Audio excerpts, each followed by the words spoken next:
Welcome to the NFL Saturday Podcast. This is Amp. And I'm Scotty. And we're here to catch you up on fantasy football for the week. And we'll have some fun along the way. It's hard not to naturally sync up because we're supposed to delay. I know. I feel forget. Like when because there is a delay for both of us, so I always think you're behind, so I always speed up near the end to try to. And I slow down, and slow it's down. Naturally by the end. And so we naturally. It happens. Yeah. All right, what are we doing today? So today we're going to talk about our fantasy MVPs, which are the players that we love drafting and that you'll want to draft as well if you're listening to this podcast. So hopefully, Mom, you're not listening to this podcast because we got a draft tomorrow. So hopefully you're not listening. Listen to it on Monday. Yeah, it is funny. Our draft, it is me at pick 4, you're at pick 6, and then my mom's at pick 7. So it's like we're all like right next to each other. So we're all no one can claim the other one had a draft pick advantage. Pretty similar spot. Yeah. Besides me, because you guys can claim it about me because my I got pretty lucky. Now that we'll get into the news later, but there's some big players that are not looking good. They're going to be out for like 4 weeks, it looks like. So we'll talk about that. But before we get into the episode, are you ready for your fun fact of the day, Scotty? I am. I was gonna interject with because I saw the news and I know what player you're talking about. Okay. So I was fighting my intrusive thoughts not to spoil it. I'm always ready for a fun fact. Yeah. So we'll just cut all this out. I'm always ready for a fun fact. I'm leaving it in. That was really funny. So I could not find the longest preseason losing streak of all time. I know the longest current one, or I think it was the. Oh, I forgot the team anyway. I thought I was going to remember, but I think it was like 7 games or something. It was the longest current, and I think it was the Colts. And you forgot. The longest, the team. I forgot. I forgot the team. Anyway, the longest home losing streak, which I thought was funnier than like the longest streak because if you're losing at home, your home fans are pissed. And it was a tie at 14 games. So that is really long because that's like almost 2 full seasons in a row. And it's a tie between the Dallas Cowboys and the St. Louis Rams, which I thought was really funny. So from 1988 to 1989, the Cowboys lost 14 home games in a row. They started 2-2 in 1988, but then lost 11 of their final 12 games. And obviously their only win was an away game. So they essentially lost the entire rest of the season, and their home fans, I'm sure, were pissed. Jeez. And sadly, this was before Jerry Jones, so I cannot credit him for this, which does suck because I do not like Jerry Jones, obviously. The St. Louis Rams lost 14 games in a row from 2008 to 2010. So that was actually really recent. And I was kind of getting into football at that time. I wasn't fully in yet, but it was an interesting time. In 2008, they lost their final 10 contests, including 5 home games. And then my goodness. In 2009, they went 1-15, and they only won 1 game, and it was on the road. So, yeah. So I thought that was interesting. I got a fun fact for you. Oh, yeah, hit me with it.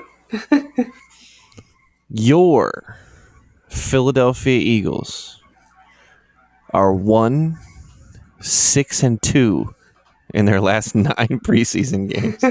So that's a pretty bad streak for you. Yep. And we could have been 1-5-3 if we tied the Ravens instead of trying to break your win streak. Correct. They knew what they were doing. Yeah. That's a good one. That's a funny one too. But yeah, I guess we can get into the episode. Let's rock and roll. The rock and roll. So first, we got to talk about our betting challenge because we haven't talked about this in a while. So the reason we haven't talked about it is because we're still both very much alive in the bankroll. Scotty, you are at 97K, so you're exactly where you started, which I guess is bad because you were up at 180K. So I think I think at peak I had 250. I think at like my absolute highest point I was at 250, but that's so long ago now. And I'm almost at my highest because I lost 5K, but I was at 173. Now I'm at 168. So I'm essentially at my highest. So you're a League of Legends shark. Yeah, apparently I've been on fire recently. So they better not make sports betting legal in California, or else you'll take all their money. I know. I'll take that website down because you know where sports betting is legal? Baltimore? No. Never mind. I was gonna name a country, but okay. I didn't know that. That's good to know. I would have been guessing. I thought better of saying it. Spoiler alert. I actually haven't looked that up yet, so we'll have to. Yeah, that's I'm not announcing that yet, concerns. So no, I didn't say anything. Before we get into that and spoil some stuff, I guess I'll give you your Mr. Unlimited moment of the week. So this is a first on the show because we're giving a Mr. Unlimited moment to us. Because we jinxed the longest preseason winning streak in NFL history. Sad. And we recorded the episode before they lost to the Commanders. And when we released it, they had 2 preseason losses in a row. So we're the ultimate jinx. And they were winning that game. That was really funny. So the ultimate jinx, and I doubled down on the jinx. I'm going to tell you a story. Okay. I was getting off of work as the Commanders were on that final drive with like a couple minutes left. Yeah. I get tapped off my game. The next person shows up and I get to leave. And as I'm leaving the room, I see fourth down, whatever yards to go with like 57 seconds left. But there's like a TV timeout or a coach's timeout or something. And it's taken too long, and I'm like, nah, I want to go count my money and go home. Of course, they're not going to drive. Even if they get the first down, they're not driving the whole field. And I get to my car and check the score, and the Ravens lost. What? Ooh. I know, it was crazy. You never double down on a jinx. I will say that the Commanders did play all their starters all the way through the second quarter. So I thought that was interesting. And we were still winning up until the end. Yeah, I mean, it's really hard to go against a Pro Bowl QB. So I understand like why they had to do that. So they played their starters all the way through the second. And I don't know if you saw, but Terry McLaurin got injured in like the last couple minutes of the second quarter. It was like the very end of it. So was it worth it? Was it worth Terry McLaurin getting banged up? I would say yes. I guess just if you're to make us look like idiots. Okay, for that reason, yes. But I don't think there's many.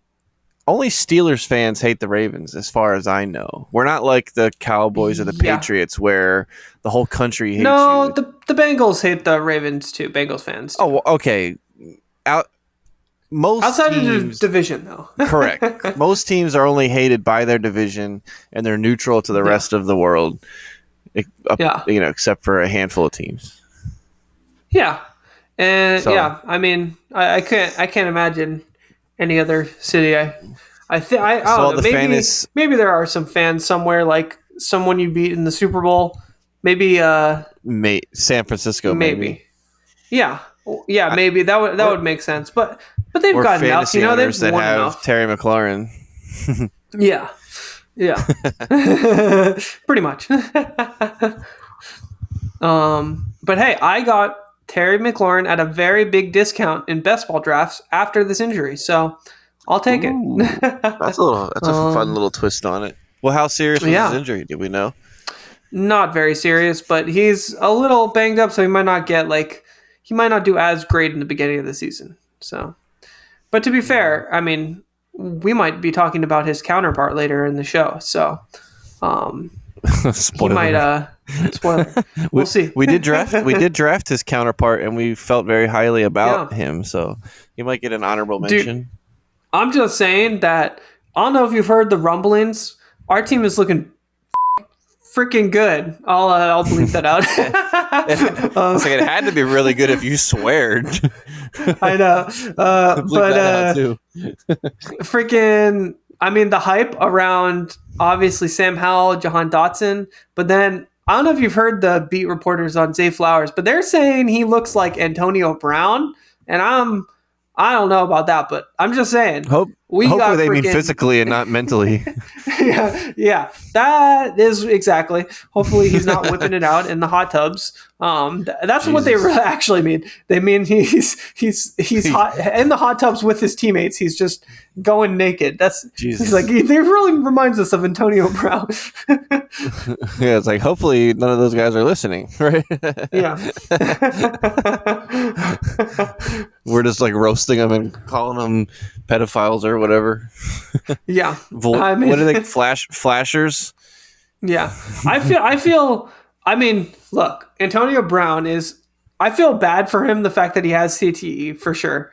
But I don't feel bad for him because he's a terrible person now, but what can you do? There was like a 3-year stretch where he was on my team and was like wide receiver number 1 like 3 years in a row.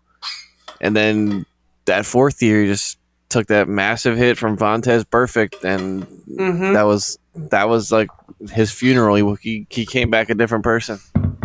Yeah, it's sad, and I'm glad the NFL is kind of going away from those types of hits, because I mean that really messes up your life, really, you know. Ooh, I got a question for you. Yeah, because it was Bengals on Steelers violence. Do you think even in the moment of a huge game, playoffs on the line, Bengals fans are excited that they stopped the drive, but do you think there was a moment where Bengals fans were human and they were like, I hope he's okay? Or do you think they were like, F the Steelers, F that guy, glad he's hurt? Well, I don't know if you remember this, but there was a penalty on that play, and it actually cost the Bengals the game. So I remember this specifically because I had one Bengals fan saying how mad he was about that play, because it did cost them the game. So, well, then apparently Bengals fans were mad for the wrong reasons, but they were mad. I guess we'll change the question. Do you think Bengals fans were like, well, we lost, but at least we killed their best player? I don't think so, but I don't think so either.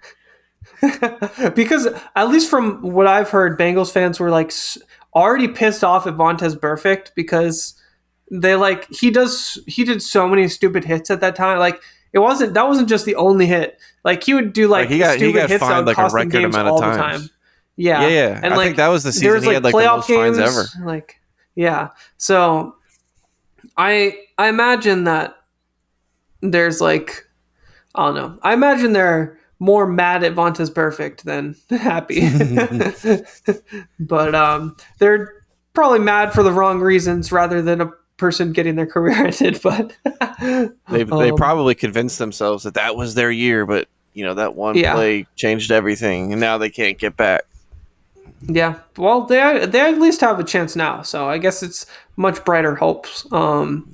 But I guess before we go down too far of a tangent, I guess we can get into the quick news. So, are you ready? So obviously, the news I was definitely talking about earlier was Jonathan Taylor is on the PUP, and he is out for at least 4 weeks. So that means he's at least out for 4 weeks. I know I'm messing with you, but it's possibly Cooper Kupp, right? Yes, it was Cooper Kupp. Okay, but Jonathan Taylor is possibly out the whole year.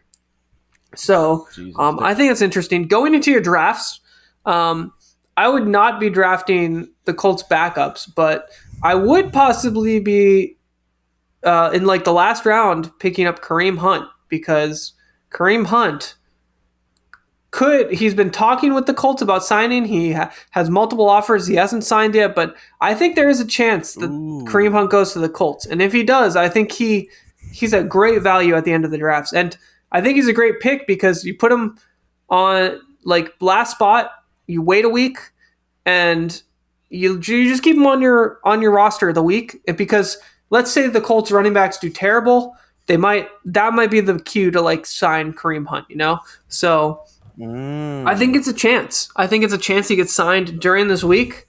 So I'm putting Kareem Hunt as my last pick, and then if he doesn't get signed, you just cut him for whatever person you want. You know. So you know what? I'm gonna take your advice with my last pick for all the same reasons you just said. I'm gonna take Leonard Fournette. That is also a good. That's a good one too. So it's going to be funny because I'm going to draft Kareem Hunt and you're going to draft Leonard Fournette 2 picks later. it's a switcheroo. Kareem Hunt's going to ask for too much money, and Leonard Fournette's going to be like, "What about me, guys? I'll take minimum. I just want to play." It reminds me of that episode of The League where Adrian Peterson was out, and they were like getting the backup for Adrian Peterson. And I think Jenny, Kevin, like, I don't know if you remember the characters' names, but Kevin got who he thought was Adrian Peterson's backup. And then Jenny got like the third string running back who actually ended up being the backup and then played it against Kevin. So I thought that reminds me of that. But yeah, I think that's interesting. I think JT will play, but I'm not drafting him. I am like literally just like he's off my board, especially unless he's going in like the 6th round. I'm not drafting him. And right now, at least on Sleeper, he's going in the 2nd. So do not auto pick because you literally might draft Jonathan Taylor in the 2nd if you auto pick. So I will not. I won't be auto picking. I won't be auto picking. But yeah, that one's the scary. Well, that one's one scary one. Another scary one is that Cooper Kupp is day to day, but he might miss 4 weeks. I've heard 4 weeks is the rumor right now, and if he doesn't play, Van Jefferson is looking to start. So I don't know if that actually makes him better because I think when Cooper Kupp's been gone, the wide receivers haven't been great around him, and they've kind of just been bad when Cooper Kupp isn't there. So I'm definitely worried. But I recently, in a best ball draft, there's no QBs left, and I needed a backup QB to Justin Jefferson. So I picked Matthew Stafford, and then Van Jefferson was right there, and I was like, let me get Van Jefferson. So what do you think? What do you think about Cooper Kupp? Does that change his... Does he now not go at like in the 3, 4, 5 range? If you know he's going to miss a month, does he drop to like 9 or 10? I have heard multiple things. I think he definitely drops to 9 or 10, but I've heard people say that they'll take Chris Olave above Cooper Kupp now because the risk is not worth it. And interesting. It's like a hamstring injury, I think. So it's like a lingering issue. So I'm definitely worried. I think it's hamstring. I could be wrong, but I'm worried. I am not drafting. I already have him a lot in best ball too. So I'm fine avoiding him. And if he does really good, I'll still have him in best ball. But I'm staying away. I am not drafting him in any league. I was worried for a different reason because Matthew Stafford came out and said like he can't connect with the locker room at all. All the young guys like don't get off their all the young guys don't get off their phone, won't like try to connect and build chemistry. They just they do their practice, then they disappear to their phones and stuff. So that's not good. That's not good. I think not good signs. I think I'll be fading the Rams. I'm definitely staying away now. I was drafting Cooper Kupp a lot, and when I could, obviously, but Now I'm staying away from all the Rams. I say that, and then I just drafted Van Jefferson in a best ball, but I think there's some value there. Like I think Tyler Higbee is a great value, but I'm in general staying away. And then I guess I did have one last quick note, but do you have anything else to say? Do I have any other news about injured players?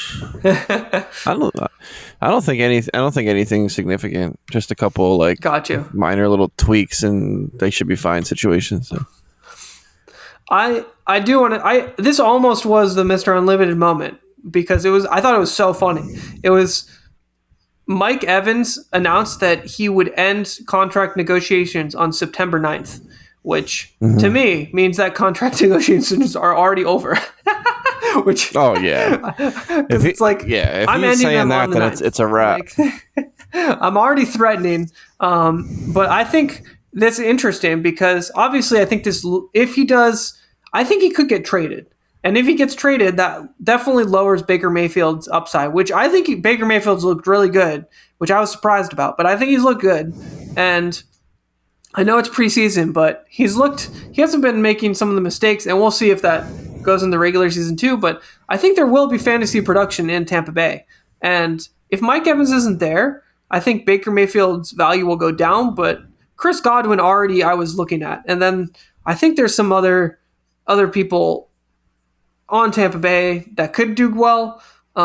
Also, if Mike Evans goes to like Kansas City or like I don't know, or the Jets. I mean, the Jets would probably not be the best option, but somewhere where there's like the Buffalo Bills, like somewhere where they need another receiver.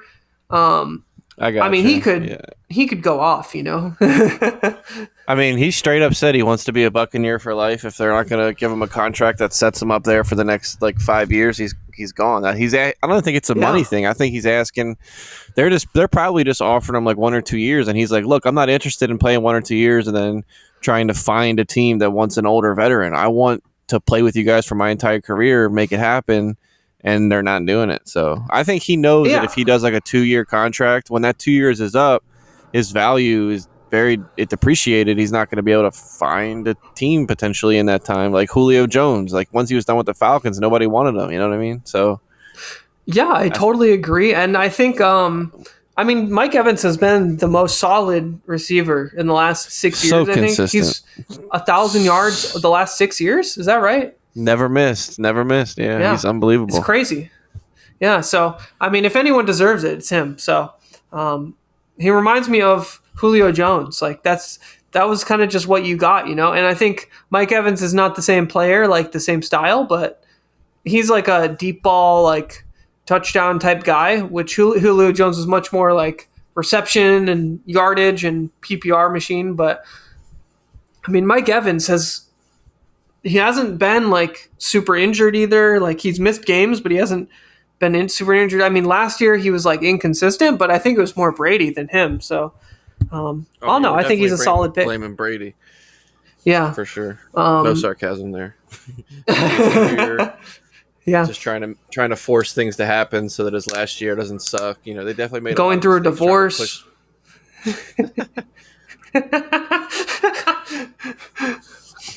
Which probably doesn't matter to him at all, unfortunately. Probably.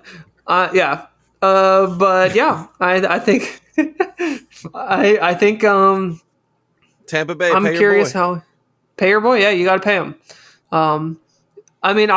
I was hopeful for the Buccaneers offense too, so I'm hoping that he comes back, so I can at least be kind of right on Baker Mayfield.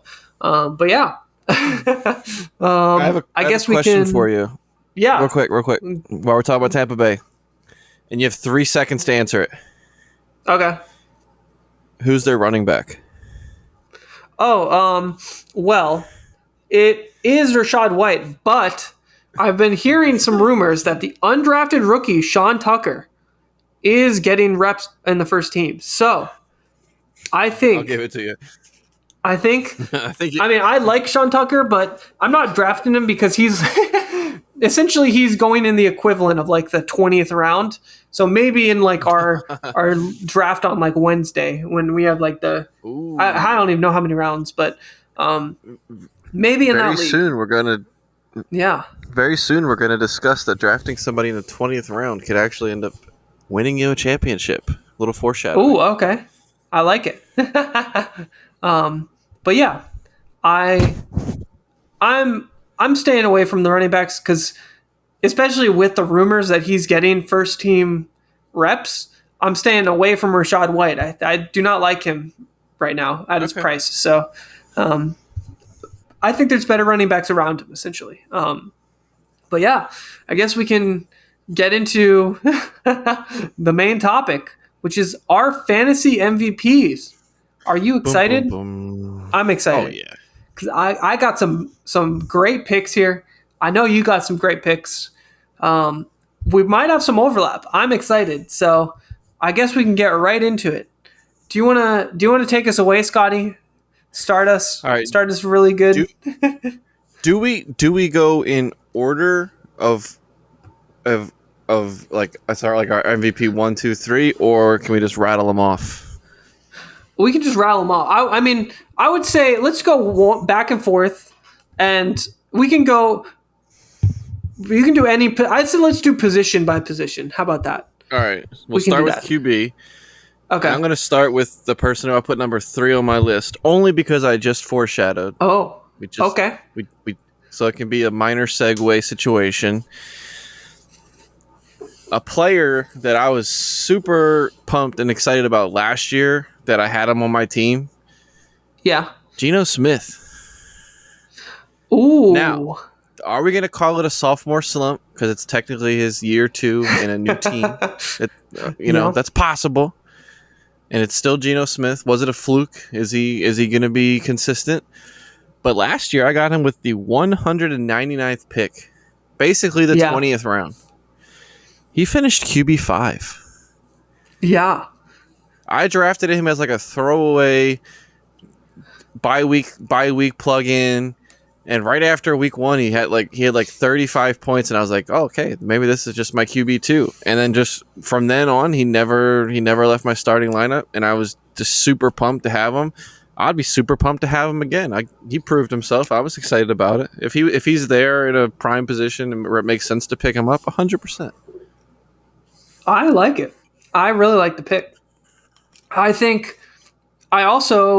one thing that you haven't mentioned so far too is they added the best receiver and the best rookie receiver and what a lot of people considered the second best rookie running back before the draft. Like for fantasy, he's not the second best anymore because of like Kenneth Walker, but Zach Charbonnet and Jackson Smith-Njigba are just going to make that offense even better. I would say most people consider Jackson Smith-Njigba the by far best receiver in the class. So, okay. I think adding those weapons are amazing. Like that's going to help them so much. And they also, they got a really good sleeper. They got a sleeper running back, McIntosh, I think, and he's like this. He's a pass catching back. So they might have another like slot weapon or just like another weapon out of the backfield, kind of like a J.D. McKissick. So, overall, I think Geno is a great pick because he's gonna just have all the weapons around him this year. His 3 elite receivers. The reason he was number 3 is unfortunately they do have to play the number 1 defense in the league twice, and it's very hard for them to win the division. But outside of that, I didn't know they play the Eagles twice. Yeah, come on. You absolutely know who the number 1 defense is. Don't you do that to me. Sorry, you're right. The The Cardinals. Eagles- My bad. The Eagles can be a close second, but the I will 49ers not admit the absolutely- Niners are the number one defense. Okay, I will not do it. They were I will not they do were it. first in every single tracked category. They were I know, undeniably the best. but I will defense. not admit it. Okay, I did not have a vendetta against the Niners until the fans started talking trash.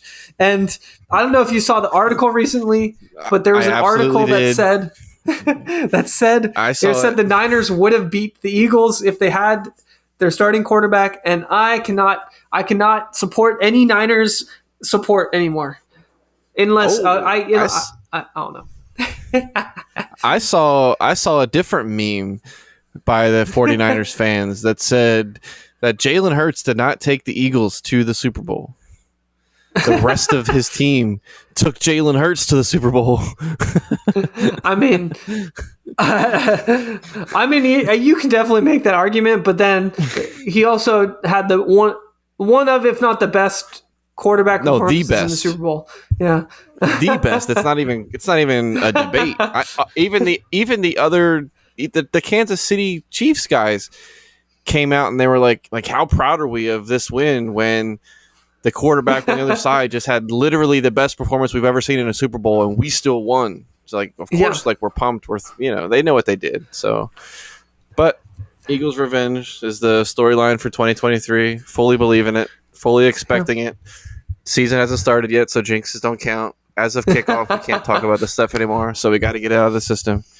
All right, what is your... I will say, before we go into huge tangent, I will announce my what's your third MVP pick? fantasy. That's where I was going My to. We third had fantasy. We did have the same segue in mind. So my third fantasy QB MVP pick is Sam Howell, because I'm going with the Is that really what they're gonna do? They're gonna wolf him? Sam Howell. That's I'll- an awesome I'll, nickname if that's real. If that's real, that's the I don't know if best it's nickname real, ever. but I heard it, and I can't forget it because I heard it once. So I'm doing Pray that it. the fans actually do that. I'm hoping it gets picked up because Sam Howell is an amazing nickname. Best nickname I've ever heard. And and I hope he does that every time he gets a touchdown, like running or something. Because I love Sam Howell, and I think he's amazing for fantasy. I'm excited for him in well, I'm not excited for him as an Eagles fan, but for fantasy, I'm excited what you for say. him. Yeah, because one, their offensive coordinator is now Eric Bieniemy, who obviously has been the Chiefs offensive coordinator forever. I mean, I think he's a great offensive coordinator. I think he was involved with the Chiefs offense more than people like to admit. I think he's going to do great in Washington. I mean, if you've looked at the offense, they've already looked amazing in preseason.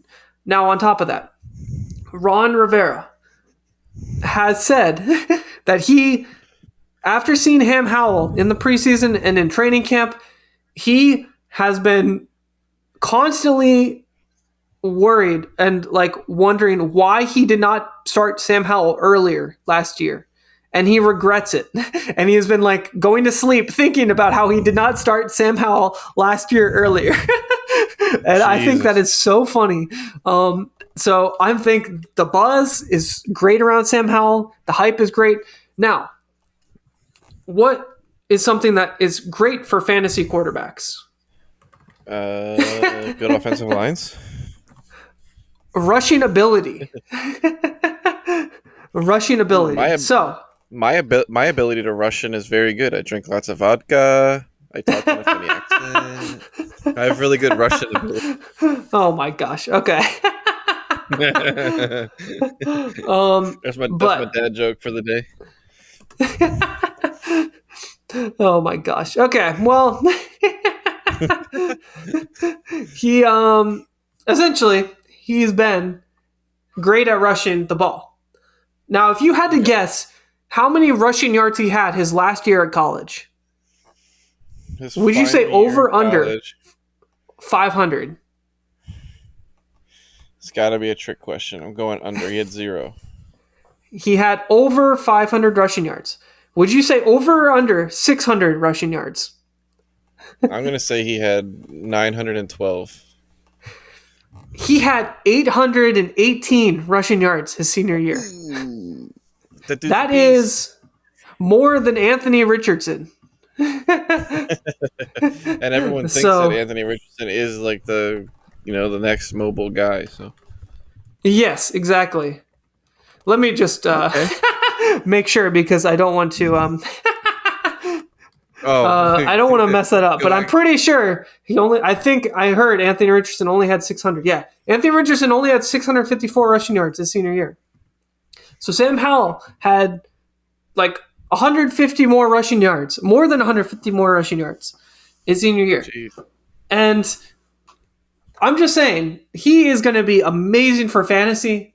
I think he's just a great pick as a quarterback, especially in best ball drafts. His value, I mean, we got him so late when we drafted him. We paired him up with Jahan Dotson, and overall, I'm just super excited. I'm picking up anywhere I can. He is my third fantasy QB, though, so if I get someone else, there are other people I'm picking above him, but I'm saying if I get him at a value and I don't have a quarterback, because you can get him pretty late. Like, if you don't have a quarterback, a lot of your leagues, you're only getting one quarterback. You're only drafting your one guy. You're not picking up anyone, because you can always pick up quarterbacks on the waiver wire. 100%. So if you don't have a quarterback, you can get Sam Howell really late, even later than Geno Smith, like way later, because Sam Howell is like the 20th quarterback off the board right now, which is pretty crazy. And I'm taking him there every time. I think the upside is just huge.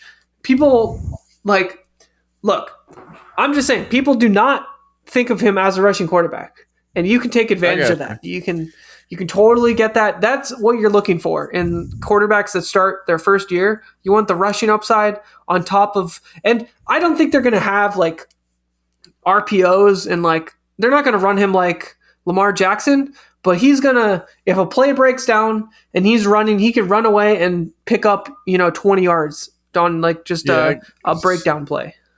Sort of reminds you of like Josh Allen or Daniel Jones. Like no one expected those guys to be mobile quarterbacks, but they put it up. They put up the numbers consistently. Yeah.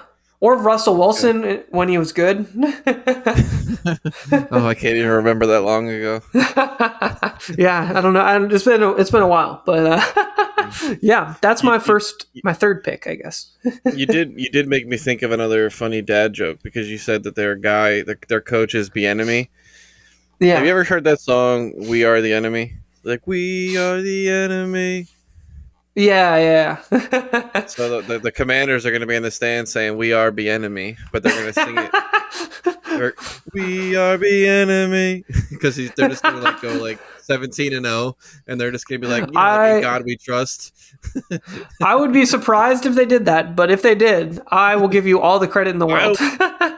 I will buy tickets, go to a Commanders game, and just chant it the whole time until they join in. And they're gonna be like, "Who is this crazy guy? We need to kick him out." Kick me out. I'll be on ESPN. It'll catch on. Yeah, make a sign. We are Bieniemy. All right. So I guess we can move on. Who is your second fantasy QB pick? All right. I gotta go homegrown here. Oh. I'm going Lamar. Oh, let's go. Not only is he just pure excitement to watch, like where every time he touches the ball, you don't know if he's about to just run for 75 yards and a TD, which just makes it exciting by itself. Yeah. They got the new offensive coordinator, who is just pure pass, pure he's not as aggressive with his play calls as we're used to as Ravens fans. But he has sworn up and down and drafted Zay Flowers to back up his statement. You're not drafting a guy like Zay Flowers and then sticking to the run game. So we totally believe him. So I'm excited in the reinvigorated Odell, Zay Flowers, Mark Andrews. Everybody's healthy. The backfield is healthy, so that obviously opens up the whole game once the run game is possible. Like you said, rushing ability opens up the quarterback play. 3 healthy RB choices in Baltimore. I would last year he got hurt, and the year before, they weren't rushing as much and it wasn't as exciting. But I believe this year is going to be a new blueprint, and I would be very excited to have him on my team again. So I think if it falls to an appropriate position, I don't think I would reach for him, but I would be thrilled to have Lamar on my team. I think that's a good pick. I like him this year. I was gonna put him on here, but there's another player I like a little more, I think, because he's going a little later. But like I felt like I couldn't have like two. They're too close together in like rankings, like they're going too close together. Same. Okay. So, yeah. Oh, it is. We almost had 2 of the same quarterbacks then. But I love the pick. I think it's a great pick, and yeah. I think with the new offensive coordinator, like you said, they're going to pass a lot more. Those are the rumors, and we talked about Zay Jones earlier. He looks really good. So if you want to believe the hype, I'm betting on Lamar when he can, which I sadly haven't. I don't think I've drafted Lamar Jackson yet because in best ball he's been going so early. Like he goes like in the middle of the 3rd round. So I just haven't been able to get him. There's kind of too much value in those 2nd and 3rd rounds to be taking a quarterback, I guess. Yeah, like I've been getting DK Metcalf above him, but our 2 QB league, you can justify it, but not in a 1 QB league. Yeah, I think. Yeah, exactly. And I mean, maybe I would probably draft him at the end of the 3rd, in the beginning of the 4th, which I think is like a little earlier than where he's going in normal drafts. So it's only in best ball where you're really like where I'm not able to get him, but in like actual like redraft leagues, I think I might be able to get him. If he falls to me in the 4th round, I might draft him, but I don't think he will because I think you're going to pick him up before me if he does. So it just wouldn't be. I don't think he'll go that far down in a 2 QB league. Is what I was thinking. Yeah. I think like him, Jalen Hurts, Mahomes, Justin Herbert. Oh, I mean in our league, our draft tomorrow. Because we're only doing 1 QB, so I could see in our draft tomorrow. Yeah, he's on the table for sure. I mean, you might draft him in the 3rd round, but I don't think you will. But you could get him in the 4th if he falls. So we'll see what my team looks like before we get there. You never know. Yeah, it could be justified. It could be. And speaking of justified, let's talk about Justin Herbert. Ooh, I thought you were going to say Justin Fields. Nope. I am all in on Justin Herbert. He's actually my first QB, so I have a second QB. I'm skipping over him because I thought you had Justin Herbert, but you didn't. Also, the transition was kind of cool. So Justin Herbert is my first pick, and I love Justin Herbert. I am taking him anywhere I can. I have him a ton in best ball. I think last year was just a down season because the ribs, he wasn't able to rush as much. He just wasn't, after that hit, those like back-to-back crazy hits to his ribs on, I think it was Monday night, he was not the same the whole year. And he was still fine. He wasn't great, but he was disappointing because people were expecting him to be amazing. But now he's going at a value where I really like drafting him. He's essentially, if he stays healthy, I think he's going at his floor. And I think he has the potential to be like the number 1 QB because the weapons he has are amazing. They added Quentin Johnston, who's considered one of the best receivers this year. They still have Eckler, which is obviously really good. But another big thing is they added Kellen Moore to the offense. He's the offensive coordinator. Kellen Moore was essentially who a lot of people credit for Dak's uptick in production. Dak Prescott's uptick. They say with and without Kellen Moore, Dak Prescott threw like 10 more touchdowns a year and like was much more productive fantasy wise. And I think Justin Herbert is just a way better quarterback. So I don't think he's going to throw 14 interceptions. I think he's yes, any chance to get a dig on Dak Prescott, I will. But Absolutely, he deserves it. He does. I think Justin Herbert is an amazing pick this year in fantasy football. I think he is going in a spot where I love drafting him.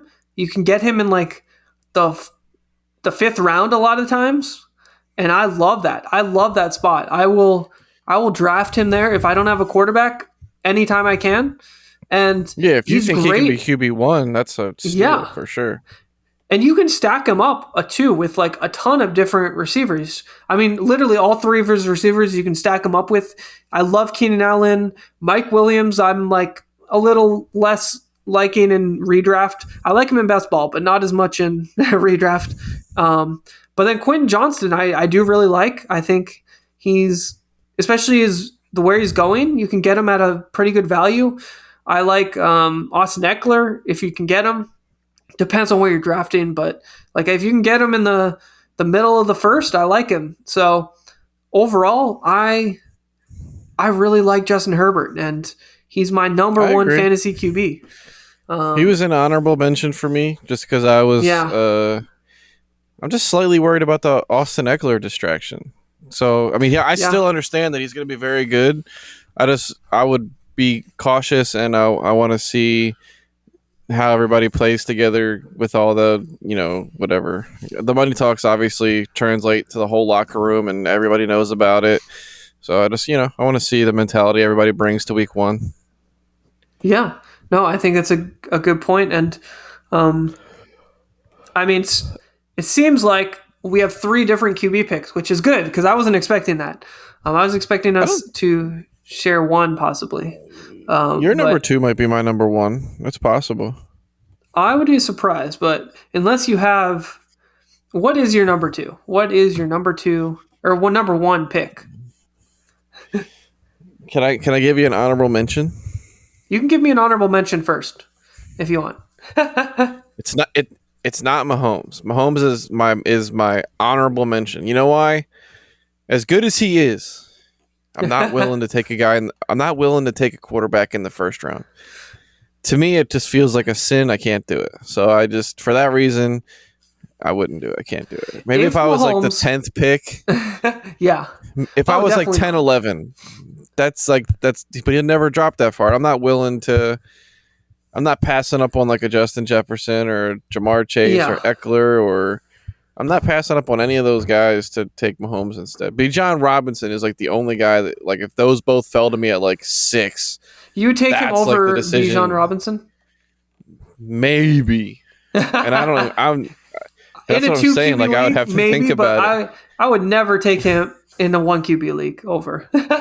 I would take Mahomes in the 3rd round. That's where I would take him. In the beginning of the 3rd round, that's where I would take him. For those reasons, that's why he is not.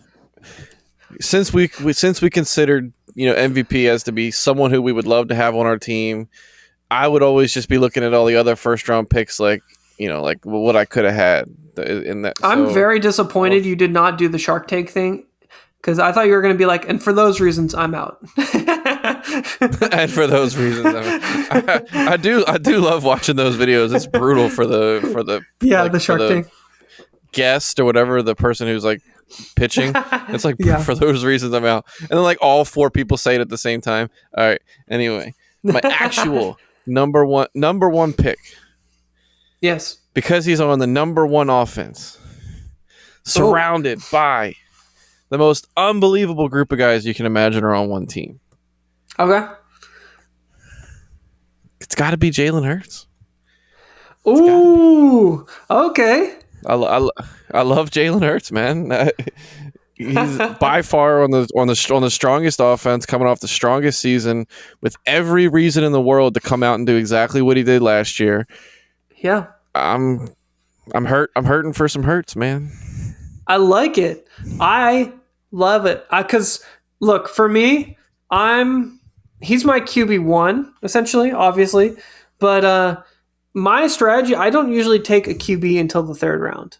So Like in one QB, in a 2 QB, I would probably take him at the beginning of the second round, but in a 1 QB, I'm not taking him until the third round. So I haven't really had a ton of him. I did reach on him in the second round in best ball one time because I had AJ Brown and I was like, I got to go all in on my Eagles, so I had to do it. But strategy wise, I'm taking him in the third round. So I will 100% draft him if he's there for me in our draft on Sunday in the third round. But I don't think he's going to make it that far because I think someone's going to take him in the second. And I think it's a risky pick, but it's a solid pick too, Like he's going to do well. He is surrounded by talent. He's going to get those rushing touchdowns. They didn't ban the QB sneak, so I like the pick. I support. You know why I love him so much? Why? if you had to just make a quick guess to where I got Jalen Hurts as my QB1, first QB off the board for me, what round did I get him in last year? If you could guess. Last year? Yeah. I'm looking at it right now. Probably the 6th round or somewhere around there. So close. 7th round. Ooh. Dang. I got him with the 62nd overall pick, which just seems because he ended up being QB. I think he was QB top 5, right, or like QB 6. Like he was up having like some QB ridiculous... 1 or 2. I think he was QB 1. No. Oh, he was 3. QB 3. Oh, really? Oh, okay. Mahomes, Allen, Hurts. Oh, wow. I get. Because he didn't play those 3 weeks. That's right. Yeah, but he was like crazy up there with Mahomes. But last year I had QB 3 and QB 5 on my team, and then I had wide receiver 5 and wide receiver 9. So I had all kind of hidden value last season. Can't possibly recreate it, but I had fun. I do remember too that you forgot it was a 2 QB league, and that's why you drafted Geno Smith and Daniel Jones because you had no other QBs to draft. And it worked out. It was like amazing. I definitely remember. I think I got them both like super at the end. Yeah, and then when Hurts was down, that's when Daniel Jones had his like 3 amazing weeks too. It was like the perfect season. It was amazing. I was definitely rooting for you because my team was not doing well, so I was rooting for you. I appreciate that. I appreciate that. So now the most important question. Yeah. Does our QB1 match? Our QB1 does not match because my QB2, this is my QB2, is right. Mr. Discount double check, and that is Aaron Rodgers. Because I love the value on Aaron Rodgers. I think his value is great. I think he's going around where Geno Smith is going, which is surprising. I would think he would be going higher. He's going. I think in home leagues, I will say he's probably going to go earlier in home leagues than in like best ball or like I don't know, just very competitive leagues. Like he's going to go a little earlier in your fan leagues where someone's a fan of Aaron Rodgers. They're going to take him like way earlier than they should. But in that case, I don't think he's a great pick. But I think if you get him pretty late, you get him as your QB1, you can have the upside. He has potential to return. I don't think it's like the most likely scenario. I think the most likely scenario is that he's just like a solid QB. But he has the potential to become the fantasy MVP, Like he has that upside. He's done it before. He could do it again. And I think the offense is solid, I think Garrett Wilson is like the clear wide receiver 1, but I think he has that upside, I think it's there. I don't think it's the most likely scenario, but when you're getting him that late, there's not many people that have the potential to be the number 1 quarterback. So that's why I'm drafting him, So yeah, it's a valid argument. The same way you won't agree that The same way you won't agree with San Francisco being the number one defense. I, as an Aaron Rodgers hater, I'm just kidding. I'm more on board with him being too old and just totally flopping and making everybody look stupid. Yeah, fair. I'm in that boat, unfortunately. Awesome. Well, I guess we have taken a ton of time on quarterbacks, so I guess we'll quickly kind of try to speed it up as we go through running backs, wide receivers, and tight ends. So, all right, do you want let's break the rules? We'll just list them. We won't even talk about it. We can talk about them a little bit. Let's talk about them a tiny bit. All right, we'll see if we're capable. Yeah, if we're capable. I guess I can go into my running backs right away. Let's rock it. So my first fantasy MVP running back is Joe Mixon. I love Joe Mixon. Solid. He was falling in draft boards a ton because people were worried about his contract. They thought he was going to hold out. He didn't hold out, and he's playing. And I think he did get a contract.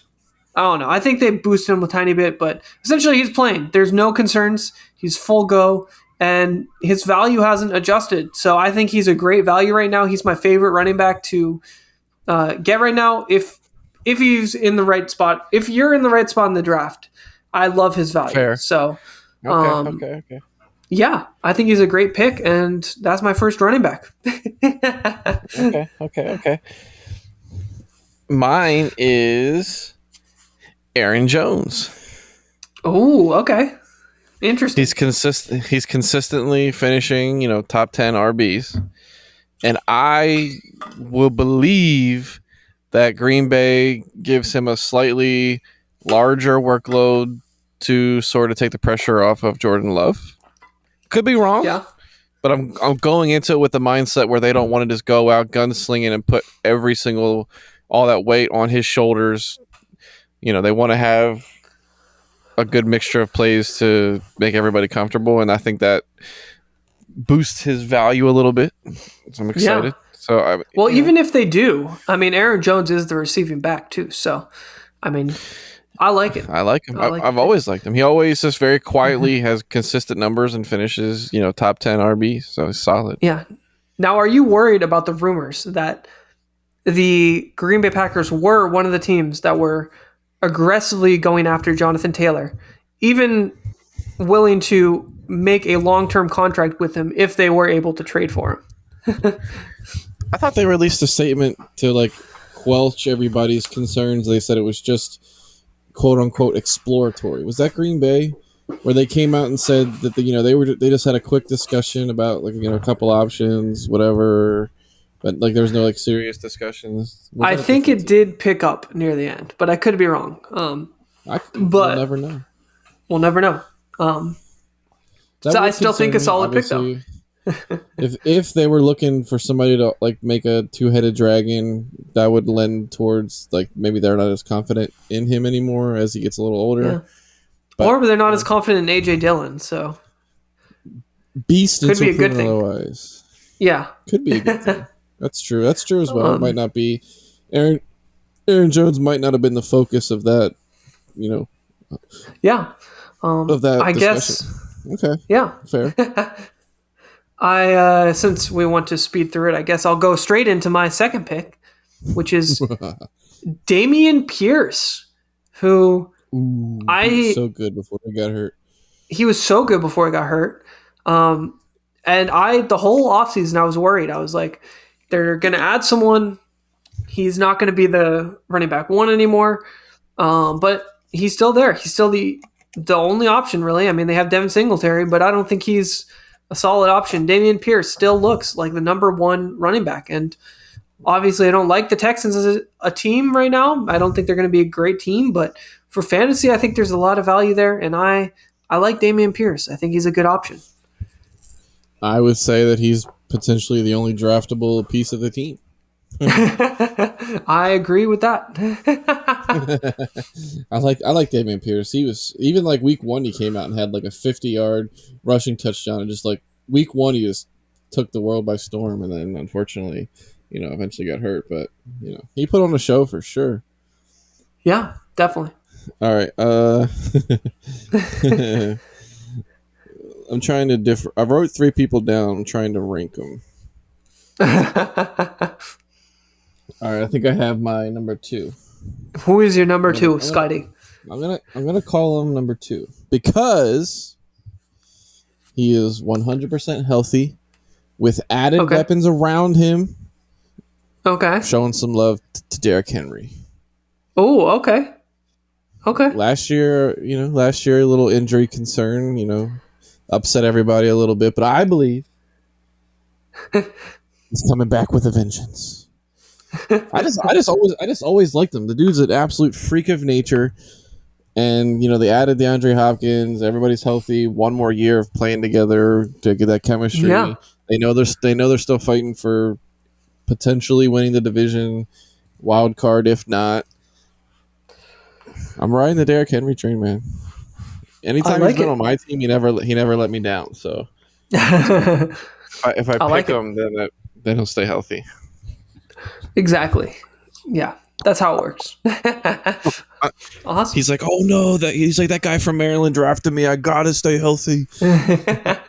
I mean, yeah, he's going pretty low too, and I know in PPR he doesn't get as many points, but he really still gets a ton of points. So I like it. I think he's the value right now. End of the second, start of the third. In redraft, he's going like middle of the second. So I probably won't be able to get him, but I think you might be able to get him in the second round. So I think that's a solid pick if you do want to go that way. Now with my sabotaging me, I will. I'll tell my mom to draft him in the second round. So, or you're telling me like, yeah, that's a good pick. Yeah, definitely get him. And like, something I don't. Or he's way ahead of. or like you think he sucks, and you're just like, yeah, this idiot's gonna pick him up. Exactly. I'm definitely doing that.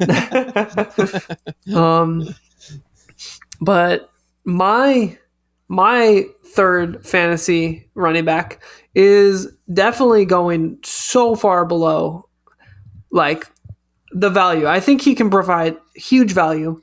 This is someone going into the season. I was not drafting at all because I was so worried about his injury. I heard so much stuff about how he's not going to be able to return in time. There's no way. This never works out for players who just tear their ACL.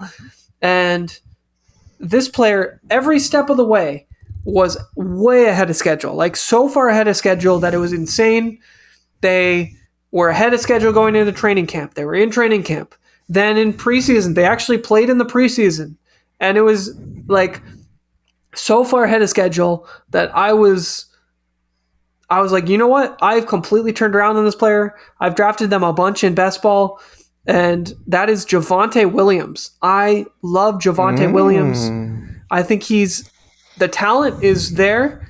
If he can stay healthy, he is an elite talent. He is like, his running back archetype is like Derrick Henry. And I don't say that lightly. Like, I don't think he's a Derrick Henry. I don't think he's amazing, but he's really, really good. And he has the potential to have that 3-down workhorse role, pass catching role as well. Just be the guy in Denver. And I know you like the Denver offense. So I think this is the player that I'm 100% targeting on the Broncos. I love him as my RB2 really, or RB3. I love him as that upside. I think when I'm drafting running backs, I want to get that guy who has the potential to be a top 10 running back, and I think he has that potential. So I'm getting him, That's my guy. Yeah, I drafted him in the third round as my RB2 last year, and obviously it broke my heart. So I might have a couple J-shaped scars that are still healing. I don't know if we'll see. Maybe. But he's going so much later. Though. He's going in like the 8th round now. So, oof. Yeah, I mean, if you're getting him that late, absolutely. Yeah, so that's the main reason I'm trying to get him. But yeah, okay. So I guess for you now, what is your last running back MVP? I gotta go off. I gotta go out of order because Okay. He's not just like the. He's pretty.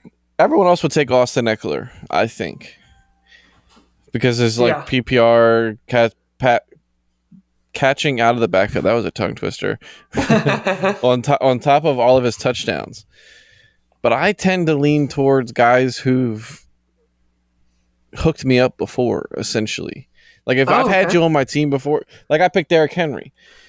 Yeah. So if I've had you on my team before and you've essentially won me championships, I'm not gonna pass on you the next year.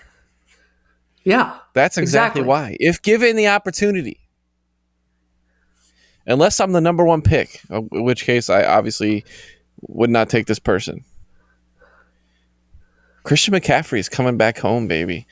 Oh, wow. He is absolutely he is absolutely unbelievable to watch play. He proved he can stay healthy. He did not miss basically a single snap all of last season. Yeah. I think he won me over. I went from being terrified that I auto drafted him while sleeping to like being in love and him being the reason I won my championship. So he's forever got a spot on my team if it's possible. That's awesome. He's my MVP. He's my third ranked player right now, just behind Justin Jefferson and Jamar Chase in full PPR. Okay. But I like him. I mean, there's a chance I'm picking at 4. If he falls to me, there's a really good chance I pick him. So, yeah, I mean, I like it. At 4, the choices would be between him and Eckler, right? Him and Hill. Or him and Cooper Kupp. Tyreek Hill. Or Tyreek Hill, yeah. Yeah, I'm not taking Kupp. Correct. I'm not even sure I would take Kupp in the second round. And I don't think he's fallen that far. So that's just my personal opinion, but I just don't I already have enough of Cooper Kupp that I don't want to put my whole season relying on Cooper Kupp, you know? My whole happiness will be crushed. So but yeah, Nothing I like the pick. that. I mean, I think most of the world agrees with you that that Christian McCaffrey is the number 1 running back. So I like it. I think he's solid.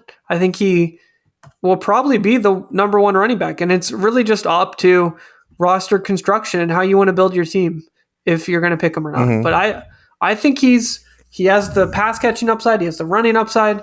I mean, I've heard rumors they want to mix in Elijah Mitchell more so they can rest McCaffrey, but I don't even know if that's the worst thing, because if he stays healthy, like he might even Doesn't sound terrible to me. Yeah, it might just be good, you know? Like I think from what I remember, I think I heard that without Elijah Mitchell, he was by far the running back 1. And then with Elijah Mitchell last year, he was still the RB1, just like 10 points less per game or something. Because it was like he was averaging like 32 points a game, and then he was averaging 22 points a game, which was still the RB1. So it was like, so I mean, I'm still picking him no matter what. I think he's amazing, elite, and I guess out of all the Niners players, he's the one that I would draft. I don't know. I mean, I might draft a wide receiver from the Niners, but yeah, I guess I would have to root for the Niners a little. Yeah, I guess. But yeah, good pick. I guess we'll move on to wide receivers. And Ooh. I guess I can go first on this one, because my first wide receiver MVP is someone I have gushed about a ton. I love drafting him. I think he's elite. I was really going back between him and one other player who are right back to back. I think the 2 wide receivers right in this range are just top tier. But I think with the addition of Derek Carr, I have to go Chris Olave. And I just love Chris Olave. I think he's an elite receiver. He is the number 1 receiver. He's surpassed Michael Thomas. And I mean, he was just so good last year with no quarterbacks. And now adding Derek Carr, a consistent quarterback, not an elite quarterback, but a good, solid quarterback. Chris Olave is going to be amazing this year. And I'm drafting him everywhere I can when the value is there. Obviously, there's some great talent around him in the draft. So I might not pick him up in every draft, but I am so excited to get him in my drafts. And yeah, He was my first on pick. my he was in my top 5. He was okay. in consideration. But one player just squeaked him out of the top 3. And it's funny because okay. you said Christian McCaffrey might be the only San Francisco 49er player that you draft. But I think I can change your mind. Okay. Brandon Ayuk. You know, that was the other player I was thinking of that I might draft. He's currently going in probably in like the 6th round, 7th round, maybe even later than that. Yeah, I think the 6th round on average. Yeah, He doubled Deebo Samuel's stat. He had 40 more catches, 500 more yards, more touchdowns. He literally did everything better than Deebo Samuel. More consistent. If he's I had him on my team, and he ended up being like I got him like near the end, and he ended up being a weekly starter. It wasn't like a flex or who can I bench to squeeze him in. It was, Brandon Ayuk's got to be on my starting lineup every single. It can only get better, right? Until he got injured, he was great.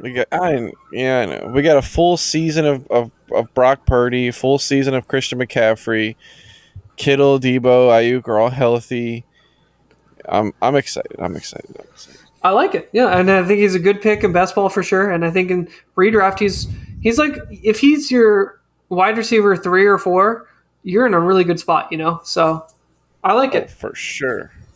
I guess I'll go right into my second wide receiver, and this is a receiver. So we've been talking about this offense and how I think this offense is going to break out, and I really have been going back and forth on like values, and essentially I think this player is getting undervalued now because of the hype of another receiver in the room.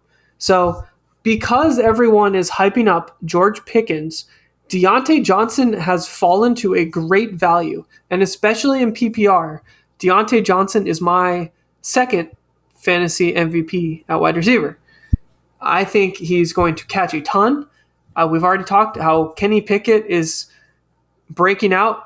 I think he's looked great in preseason. I love the offense for the Steelers this year for fantasy, and I will still be drafting George Pickens if he falls, but Deontay Johnson right now is falling way, way, way further than you would expect. And I think I think the value for Deontay Johnson is insane. I'm essentially getting him in like, I don't know, every mock draft I do right now. Because in redraft leagues, for some reason, he's going so far below. In best ball, for some reason, he's going like 2 rounds above where he's going in redraft. And so I don't have a lot of Deontay Johnson in best ball, but in redraft leagues, I'm drafting him like almost every time because he's just going so far below. And he's a PPR guy too. He's not like a big play guy. Like I think George Pickens should be the one that's going lower because George Pickens is going to get those big plays. You don't know when he's going to get the touchdowns. It's going to be like some low weeks, some high weeks. But Deontay Johnson's going to be solid in PPR every week. So I love Deontay Johnson where he's going. Okay. Yeah, we talked about the Steelers have had, and they're always consistent. They seem to have added lots of pieces, and there's confidence coming off of them. Like the way everyone is talking about them. I don't think they finished bottom of the division. Yeah. I think they're going to be competing. A couple weeks left, they might still be looking at a wild card spot potentially. They're definitely better than last year. Yeah, I agree. I like George Pickens though. I guess the only way I would ever take I would take Deontay. I like that. If you don't have the opportunity to get George Pickens, you miss him, but you still want someone on the Steelers because they look good. Yeah, I like it. as a Awesome. Ravens fan, I don't know, but as a fantasy fan, I'm skeptical because I'm a Ravens fan and you're talking about Steelers players. But As from Yeah. a fantasy perspective, everything you said is absolutely right. So we can't argue with that. Awesome. Well, I guess we can move on to your second fantasy wide receiver MVP. So, who do you have for me? Ooh, I gotta pair. even in a non-draft format, I still have to stack a wide receiver with a quarterback. I just had to do it. Okay. If I went Geno Smith, I gotta go Tyler Lockett. Oh, okay. I like it. I like it. Mr. Consistent stays healthy, doesn't drop passes, strong offense. I love the guy, man. He doesn't even take hits. He's like famous for like never having been hit in his career. The second he sees someone coming near him, he just kind of surrenders the play. But not if he has like open field, obviously. But if he's about to get rocked, he's famous for not letting the guy get him. I it's hard really to, like it's it. hard to Yeah, it's hard to not want a guy like that on your team when you know you're just getting a full year of consistency out of him. I was definitely considering him for my fantasy MVPs because I agree the value right now is really good, and especially with Jackson Smith and Jigba. I think in He's best gotta be ball, going late, right? yeah, in best ball, I'm leaning Jackson Smith and Jigba, but Jackson Smith and Jigba is shaking up right now. He's going to start off slow, and when you're drafting and redraft, you want to get people that are going to produce right away. And Tyler Lockett's going to produce right away. I think he's going in like the 8th round. I think he is going. He might be going a little earlier now, actually, but he's going before Deontay Johnson. But I think that's fine. I think you're getting someone you know is going to do good, and you know he's had like years on years on years of reproducing that. He might even be going in like the 6th round. Now I'm thinking about it, but I still think he's a great value. I like him. Yeah, I think a solid pick. I always like Tyler Lockett. Yeah, and I mean he hasn't fallen off. I think you see with receivers who don't take hits, they kind of can have a little longer careers. So until he falls off, I'm definitely drafting him. So I like the pick. For sure. My third fantasy MVP wide receiver is someone that you definitely have warmed up on since I've warmed you up on this offense, and also stacks with one of my QBs, and that is Jahan Dotson. You know it. We last year even both liked Jahan Dotson because He's saw more consistent than Terry, so exactly. We saw how consistent he was. He was a rookie last year, and he had no QBs. His QBs sucked last year. This year, he has some potential. He has the upside of Sam Howell. So, that Howell was weak, but I could just imagine he scores a touchdown.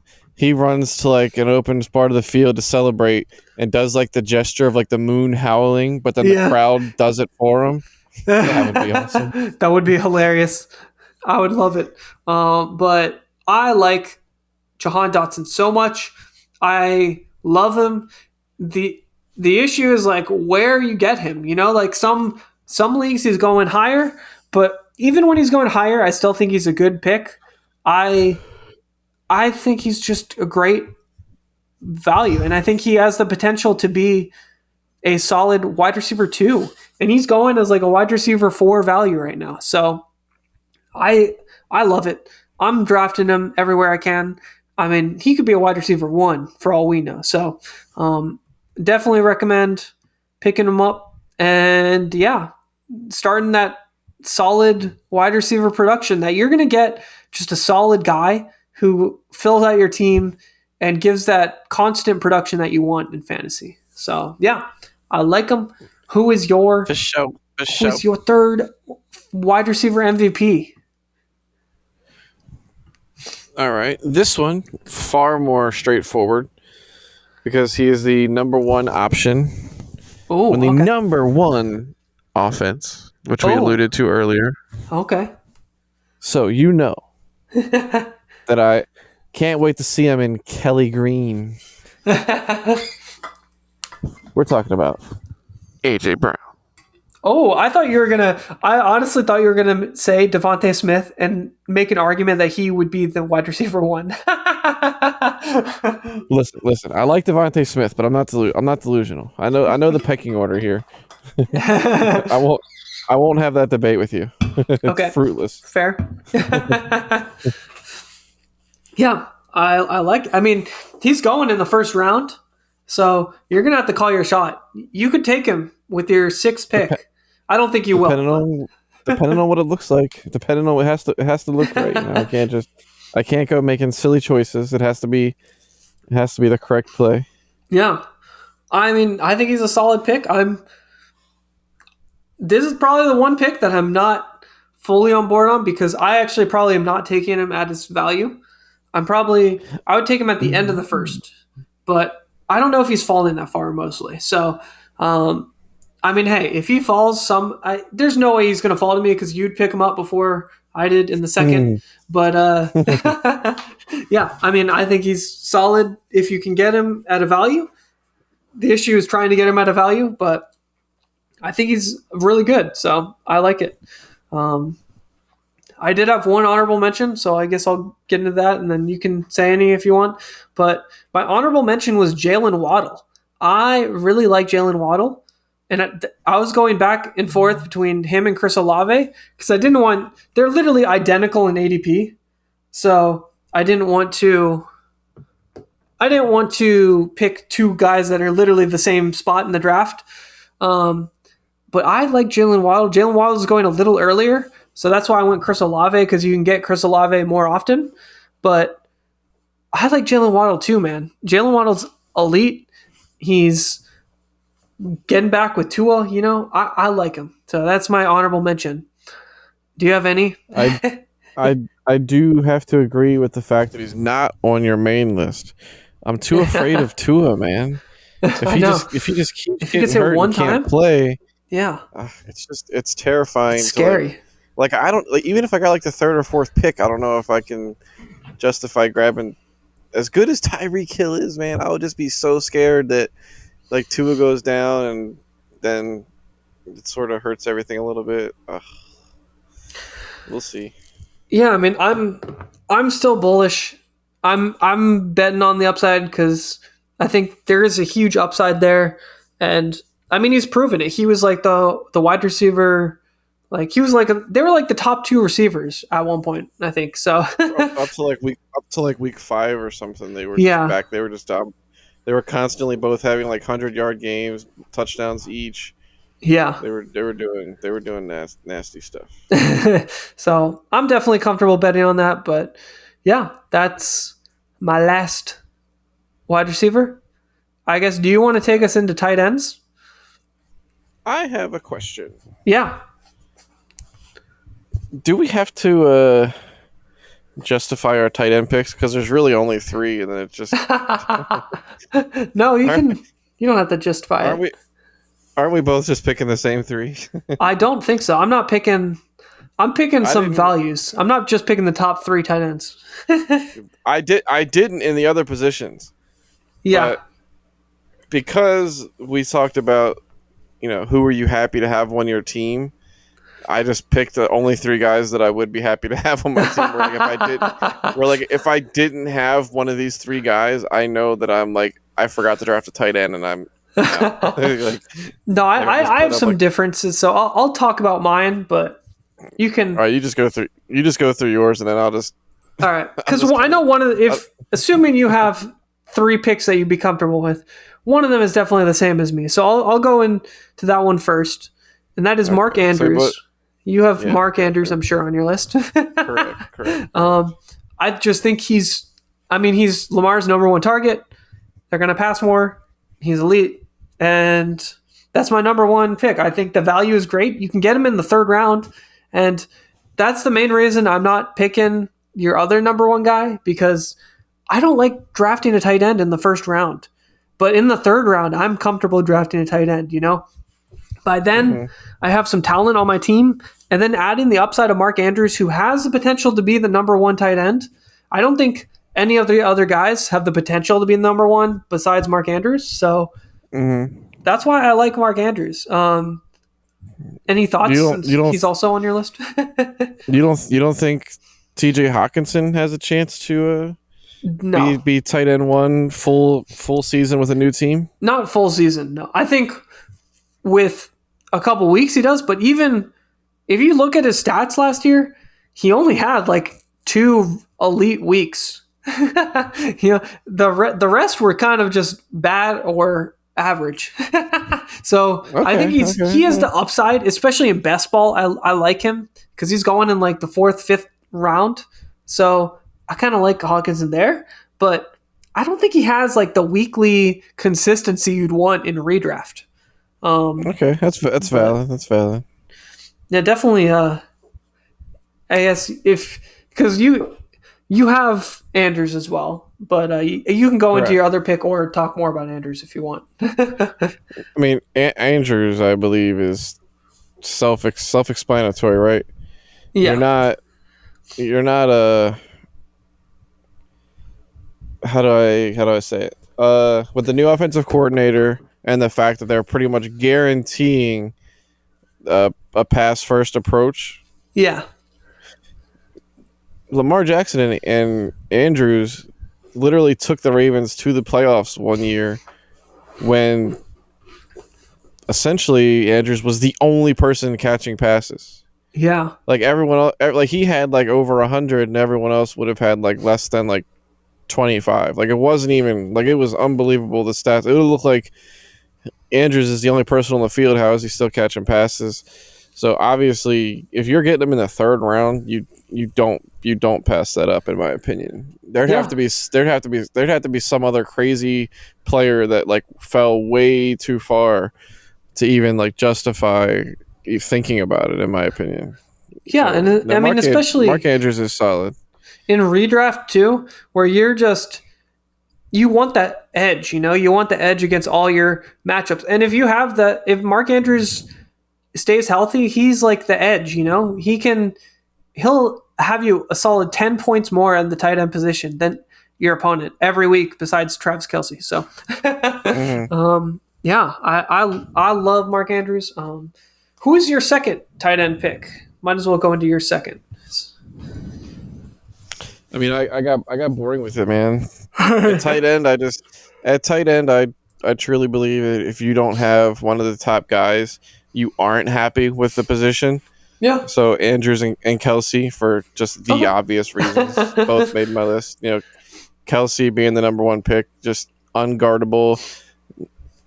Patrick Mahomes, number one choice. Are you drafting Kelce at the 6th spot in our draft? If you can. Yeah, why not? Yeah. I think it's a solid pick. You might, yeah. I guess you'll have to think about it based on who falls there, but right. Yeah, you have to look at the options. But if like the standard, like first 5 players go as planned, and Kelce's sitting there, yeah. No, I don't. Yeah, I don't see why not. I got him at like the end of round 2 last year, so that was like a gift. But yeah, that's obviously that's not happening again. Yeah, but. Yeah, I mean, I think it's solid. No, I would take him if he falls to 6, depending on if anybody went out of order with the first. Like if someone takes like Patrick Mahomes top 5 and that opens up another player, then we can talk. But yeah, Kelce. No, I like Kelce. Kelce's for sure. I wouldn't pass up on him. I wouldn't take him at like 3 or 4. Yeah, but 6 or 7 if he's still sitting there. Absolutely. Yeah, I think it's solid. And I think in the smaller leagues, you definitely want to take Kelce in like the first round. I'm not a huge fan of it in like 12-team leagues, but in 10-team leagues, definitely. 10 or 8 team, you got to get the edge when there's like less players. Awesome. Well, my second pick is Kyle Pitts.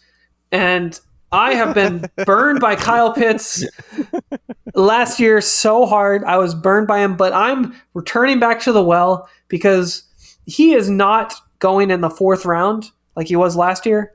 He's going much later. You can get him in like the 7th round sometimes, even later sometimes. And I'm just, if he falls to me, I feel like I've just been getting him a ton because the upside is there. I mean, he had over 1,000 yards his rookie year.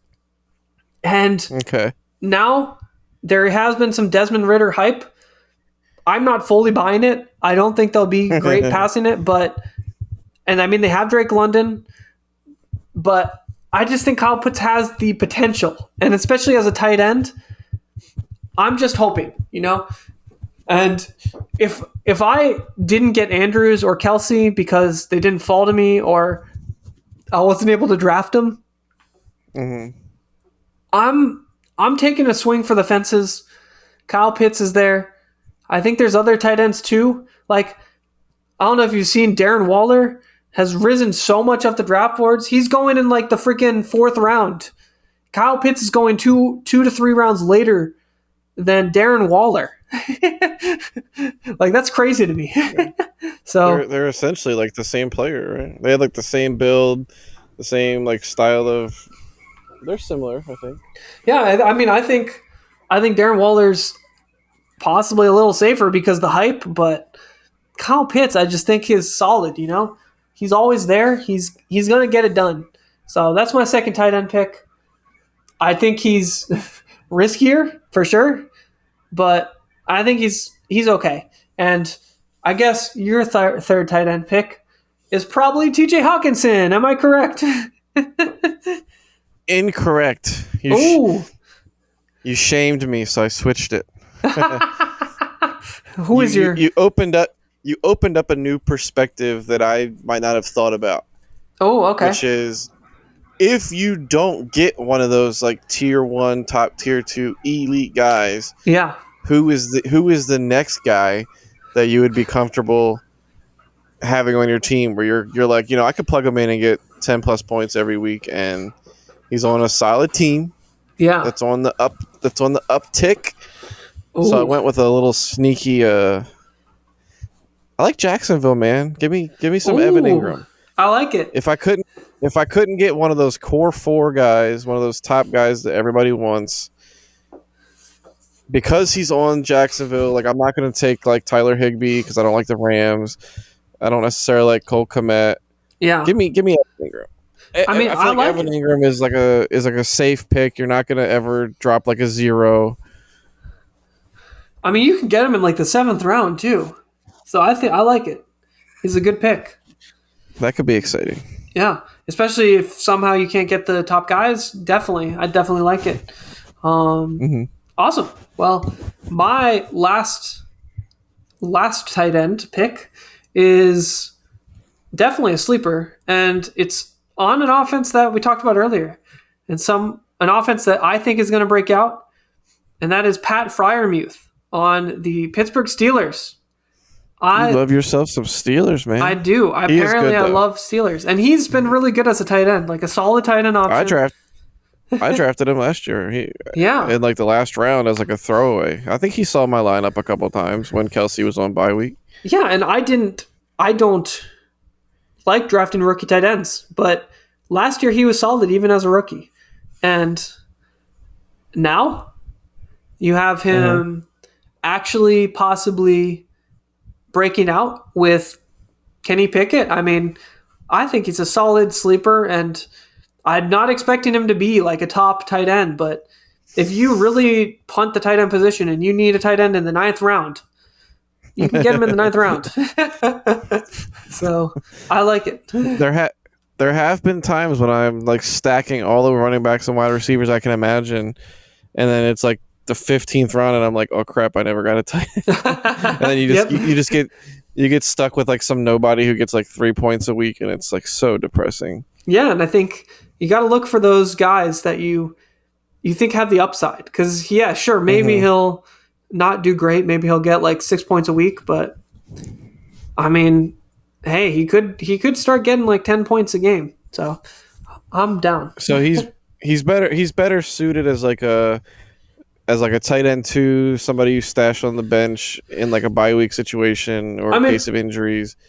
I'm never rostering 2 tight ends. So I would say Interesting. Yeah, I would say if you at least in like normal, like in our I was very gonna say, what about our league with like, our very with like deep 20 league, bench spots? Yeah, I'll definitely roster second. I mean, I think Okay. he's like my tight end 10 or 11. So if I'm getting great values at every other spot, and I just need someone to get like a couple points and have the upside to get like in the teens, I would say that's Pat Fryermuth for me. I mean, I think he has the upside to. I think he's gonna be a solid like 6-point guy, but he has the upside to be like a 10-point guy a week. So Okay, valid. yeah, I don't think he'll be a top 3 tight end, but I think he could be a top 5 tight end, which would be when you're drafting him as the 10th tight end. That's what you're looking for. I'm right there. I hear you. Now, I did have an honorable Makes mention. perfect sense. My honorable mention was Dallas Goedert, but Ooh. That's just a home pick. Yeah, it's a home pick. I do like him, but he might be my I don't know. He might be my favorite value, but the issue is he's been going so much earlier recently that I can't draft him in the 5th, 6th round. Like I used to like getting him in the 7th, 6th, 7th, but he's just not going there anymore. If he falls to me in the 6th, I'll probably get him. But he's been going like 5th round, so I can't do it. There's too much other stuff floating around in like like mid to late round 5 to be thinking about Dallas Goedert. That's fair. Yeah, but yeah, those are my picks. Any last words? As a Ravens fan, I probably won't draft any Steelers just out of pure hate, but you never said anything wrong in terms of like fantasy value. That's funny. Awesome. Well, guess it's time for Ask Anissa, where I ask my wife Anissa a fantasy football question, and she knows nothing about football. So, Anissa, which sleeper running back will finish higher? Khalil Herbert, Brian Robinson Jr., or Zach Charbonnet? Khalil for sure. Khalil Absolutely. Herbert. All right, lock it in. Lock it in. Now it's time for Guess the Player, where I give you 10 clues based on whether you correctly guess an over or under using a deck of cards. This is the segment that you did last week, so I'm stealing your segment. I'm stealing your thunder. Even though you told me I could. Let's see if I can accurately get to the bottom of the clues like you did last week when you correctly guessed the hamster. And if you don't guess it, I'm going to keep giving you clues until you guess it. So. Oh God! All right, so I can officially lose, but then we'll just out of pity, we'll keep it rolling. Yep. All right, let's do it. All right. So the first number is a 4. You want to go over or under? I think we'll take the easy route and we'll go over. It was a 10. So your first clue is that this is a retired player.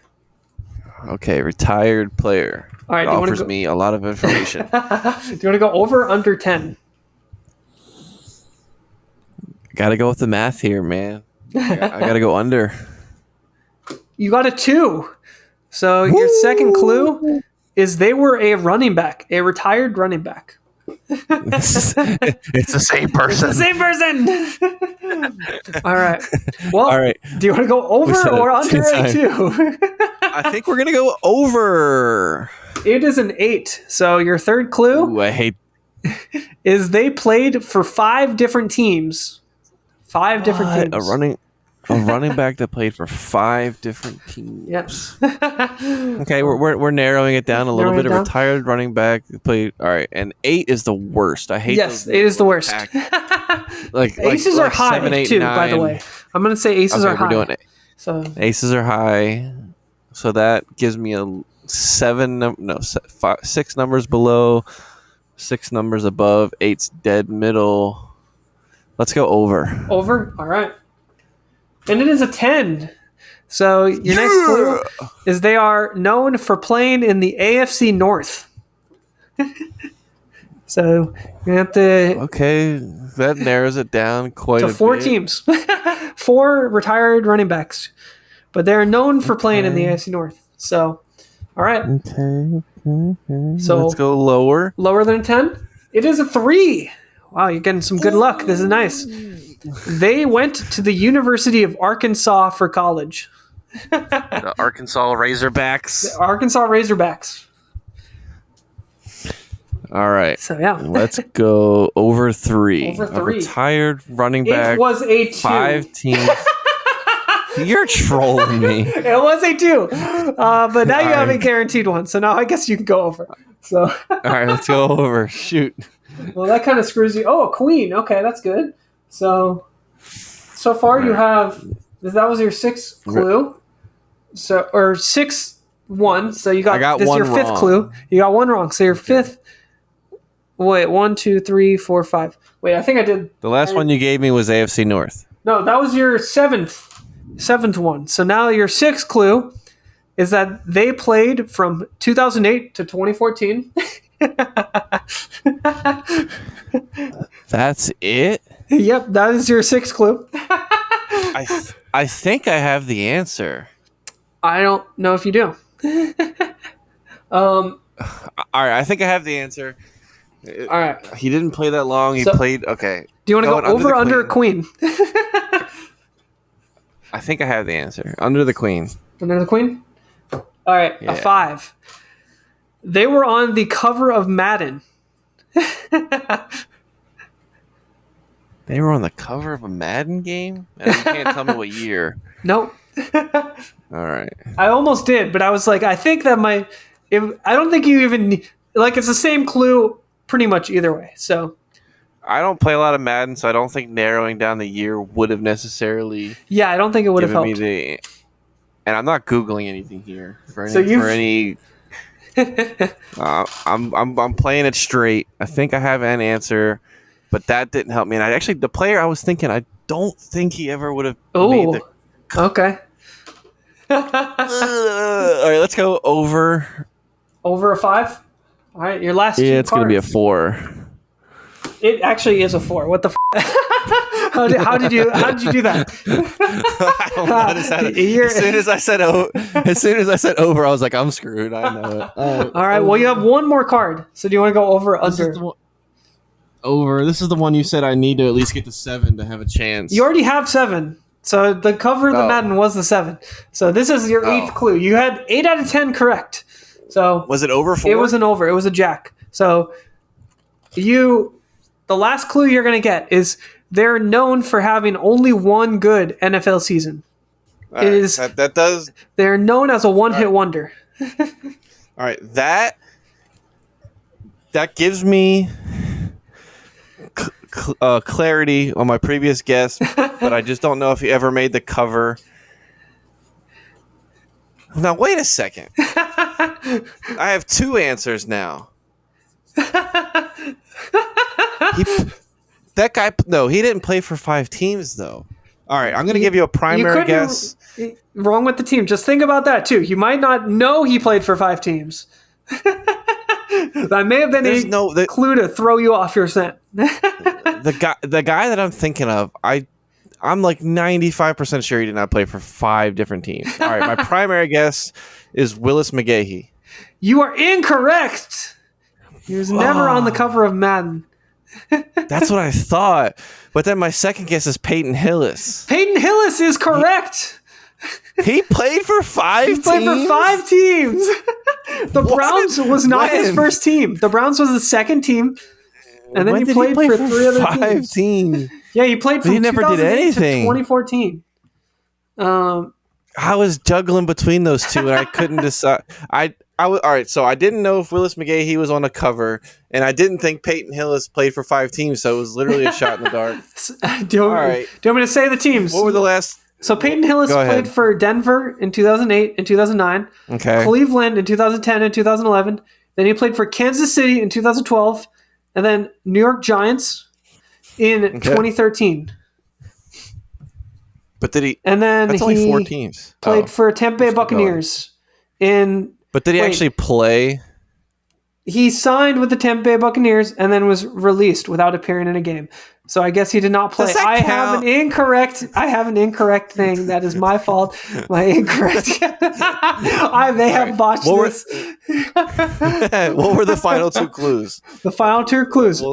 Their first name is the same name as a Manning brother. Oh yeah, that would have been a wrap. Yeah. If I got to 9, it's over. What was 10? And then their last name rhymes with an actor whose last name. Their last name rhymes with an actor's last name who played in the movie Die Hard. You wrote all that down? Jesus, Bruce Willis, Peyton Hillis. You're like, if he doesn't get it after all this, I just got to give him the answer. Yeah, I was literally Clue number 11. Clue number 11. The answer is Peyton Hillis. Yep, essentially. Dang, I did not think he played for 5 teams. Yep. Well, was signed for 5 teams, played for 4, which is my bad.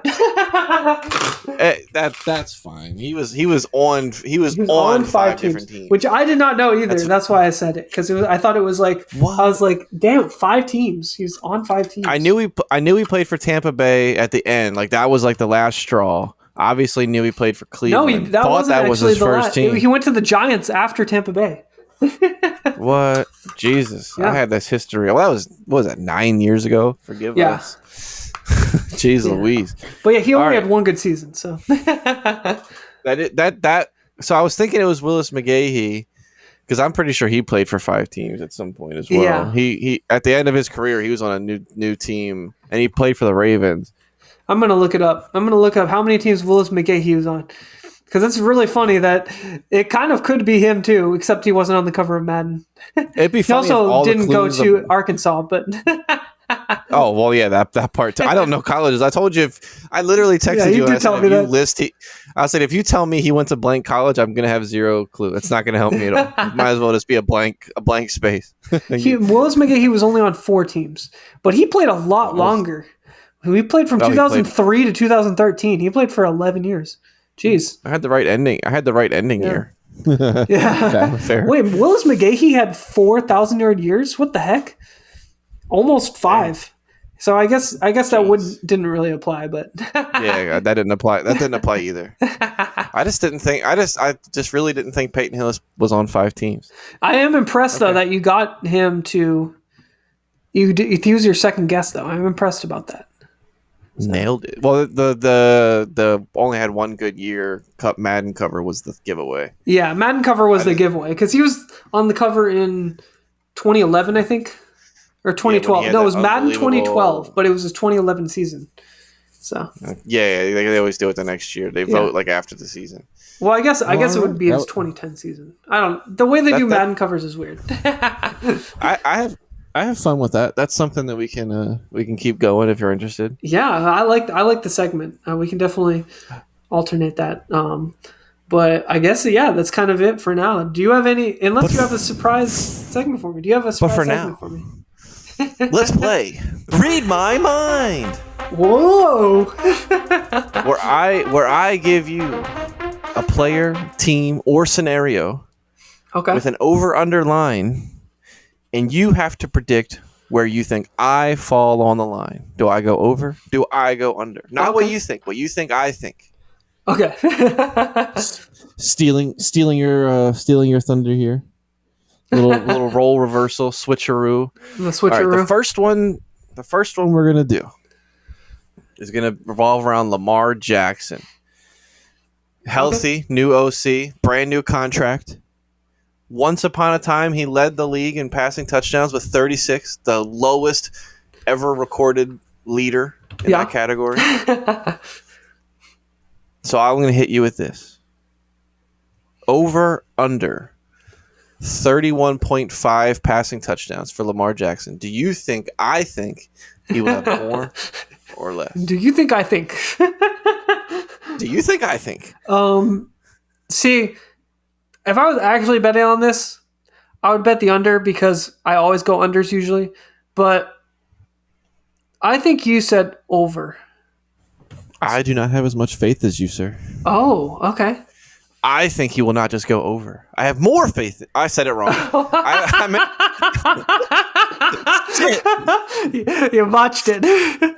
I meant to say I do not have the same amount of faith as you. I have more. Oh man, that's Over. All right, you're right. I do believe that he can hit the over mark with a fresh coach, fresh team, brand new receivers, full health. Damn. Edit that part out. Easier start for me than for you last week. So, all right. What is your second pick? All right. Damn, that's brutal. All right. Now we're gonna do one that I completely made up. It's an untrackable category. We're gonna have to do it manually, but I think it's fun because they almost banned the Eagles' now famous or infamous, depending on who you're a fan of, 1 yard sneak play, whether it be on fourth down, third down, on the goal line. They were known as the team who could not miss a 1 yard opportunity. Do the Philadelphia Eagles, throughout the regular season of the 2023-2024 season, convert over 13.5 1 yard conversions? I will slam the over on this because I think you are one bullish, but also I think it's going to be way higher than that. Should I?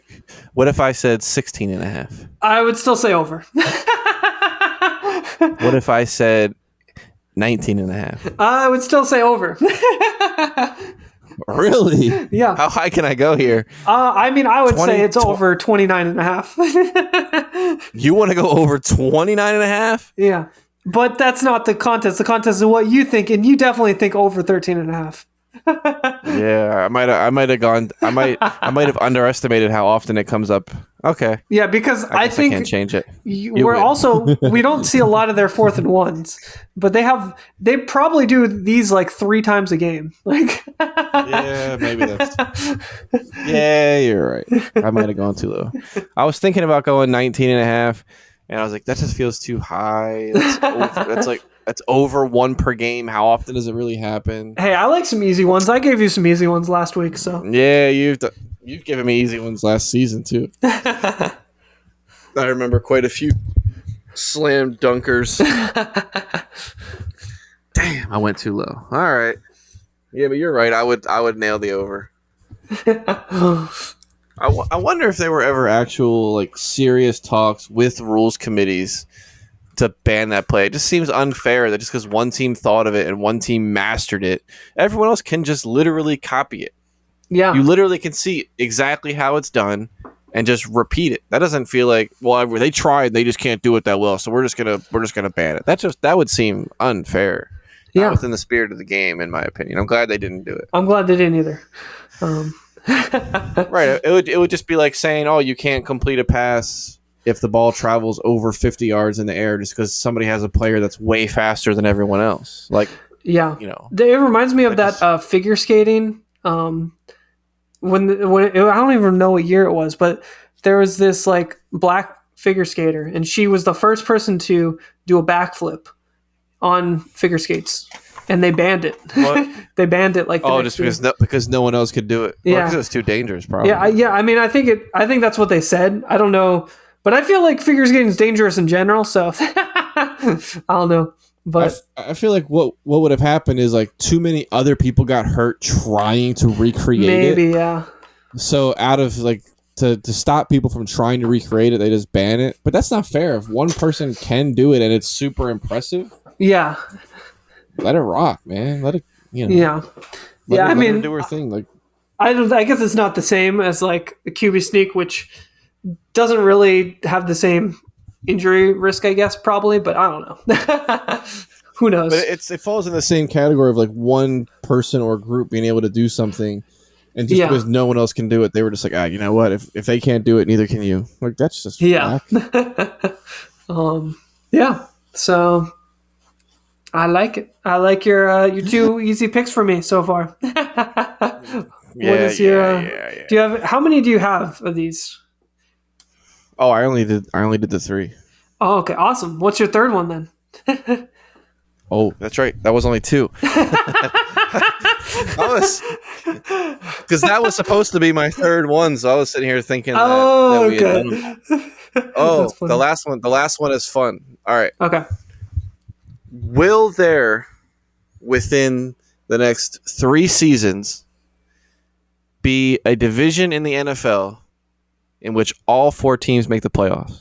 It's been possible for one season, and it was close. Ooh. Now we're going to say this year and the next 2. Do we get that breakthrough where all 4 teams, make the playoffs? Do you think? I think it will happen that fast. Wait, did you say this year and next year, or just this year? 3 years. Okay, 3 years. This season about to start, and the next 2. So it will be Okay. 4 years total since the rule was introduced with the 7th seed. Huh. Do I think it will happen that fast? I think you're gonna say no. Ding, ding, ding, ding, ding. Yeah, let's go.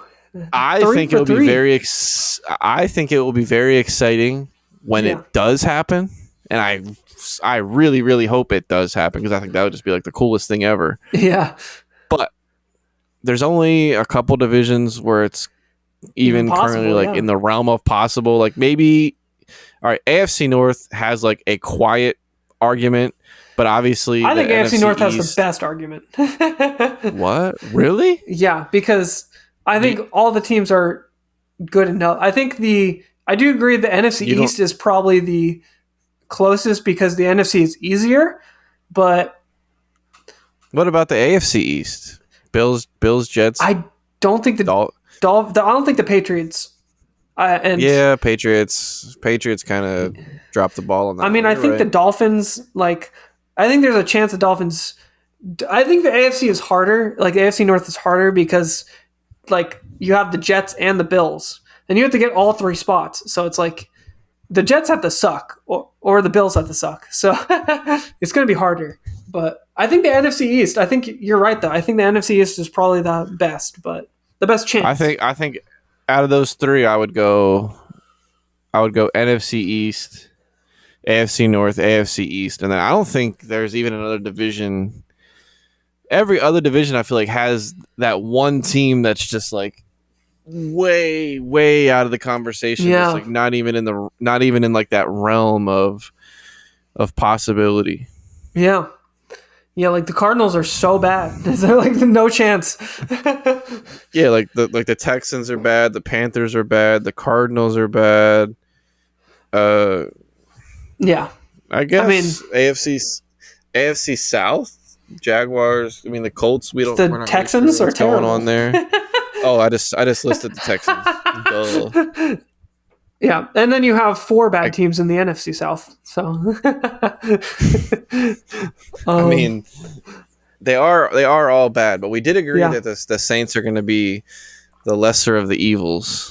Yeah, I do think you're right though that the NFC East is probably the best chance because they almost did it this year. The NFC sucks too. Like you could see like if the Seahawks like underperform.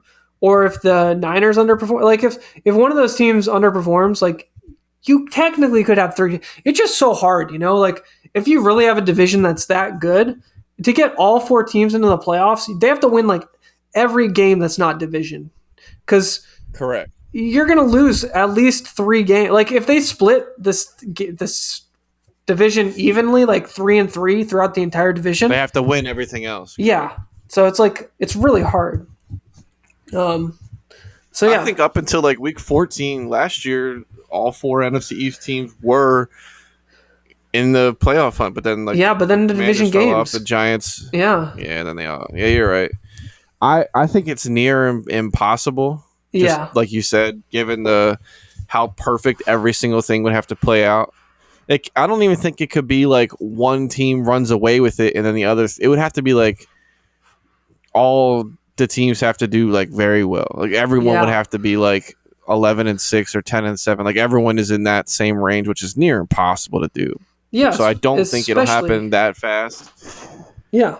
but I am looking forward to it'll be like last year I had so much fun like tracking it every single week. Like, oh, if this happens, then they'll all still be in the same ranking next week. Like, it's still possible. Like, I had so much fun like following it and like hoping it would happen. But then, like you said, as you come down the stretch and you get to division week and rivalry week and this, that, the other, it all falls apart. But it's super exciting to keep track of. Yeah. No, I totally agree. What about 3 teams?